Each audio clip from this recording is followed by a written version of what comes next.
حضور پاک صلی اللہ علیہ وآلہ وسلم کے سیکھنے کی سیریز میں آج ہم کور کر رہے ہیں کہ اچھا امام کون سا ہے۔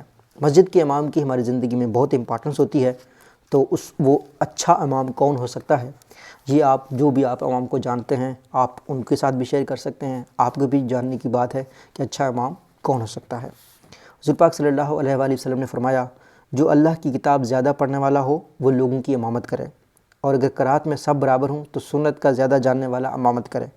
اگر سنت میں سب برابر ہوں تو جو ہجرت میں مقدم ہو، اور اگر ہجرت میں بھی برابر ہوں تو پھر جو عمر میں بڑا ہو وہ امامت کرے۔ کوئی کسی امام کے اثر کی جگہ یعنی کوئی دوسرا امام موجود ہو امامت نہ کرے، اور اس کے گھر میں اس کی عزت کی جگہ پر نہ بیٹھے جب تک وہ حکم نہ دے۔